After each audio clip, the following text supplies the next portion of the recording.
Monday morning, folks, and welcome to a brand new episode of Finmet Mondays. We're going to recap what were last week's events, what transpired in the US economic market, how did the US spot gold price and silver price take shape, and most importantly, what is the outlook for the coming week.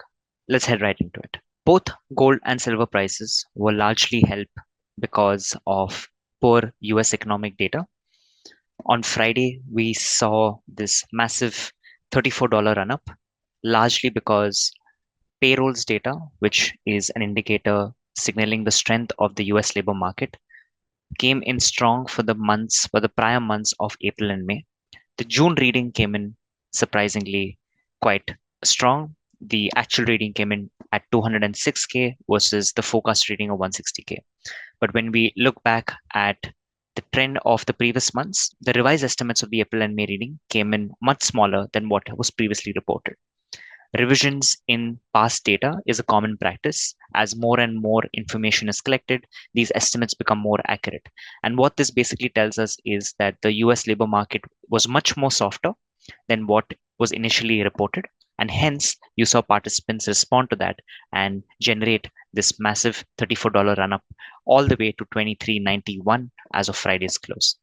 Talking about the Fed, we see that the probability of the first rate cut in September has gone up to 72% as of today. This is an increase of 8% from last week when the probability was somewhere around 62 to 64%. We're largely seeing consensus of US economic data cooling from all the Fed officials. They seem to acknowledge that. However, what is not clear is on the path of interest rate cuts. Is there going to be one rate cut in September? Is that first rate cut going to take place in November? That is a moot point currently. There is lack of clarity with regards to that. For the coming week, what we would first expect to see is a test of this 2400 resistance right here. This was a resistance that was previously approached multiple times, as you can see from these wicks of these candlesticks, but then there was an immediate pullback in the past when this level was broken. So you would expect to see another test of 2400.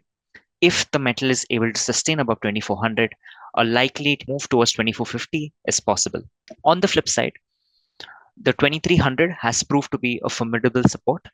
We saw this bullish engulfing pattern form here at the end of this bear trend, where following this red candlestick, you saw a bigger green candlestick that sort of resurrected the metal from this week's close. And as a result of that, we've seen this swing in this uptrend from here on onwards. So 2300 is the first support and 2279 remains as the second support.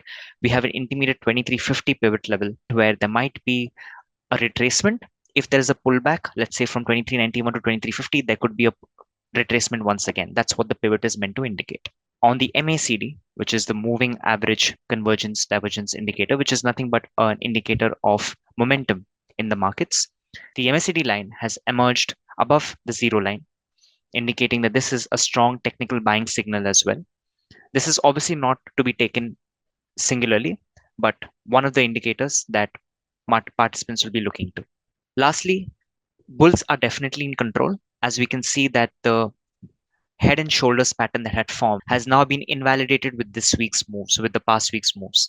You saw that this price action has gone above this descending trend line and has kind of invalidated it. So the bulls are definitely in control, and you would have to see the trajectory based on the events of next week. The events of next week include Chair Powell's testimony. This would be keenly awaited.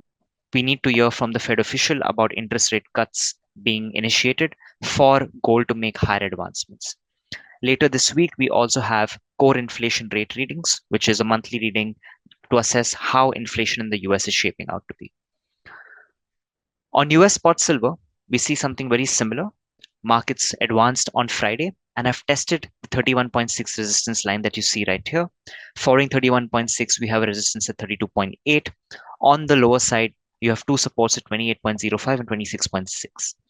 Silver also sees something very similar on the MACD, where the MACD line is emerging from the zero line and above the signal, indicating a strong technical buying signal. Both gold and silver are technically poised to make higher moves above their respective resistances, and Fed Chair's testimony on Tuesday is very likely to dictate whether this move or these moves are going to be made possible or not. Well, thank you, folks. I hope you found this information helpful. Looking forward to how the market shape up this week. But till then, thank you so much and goodbye.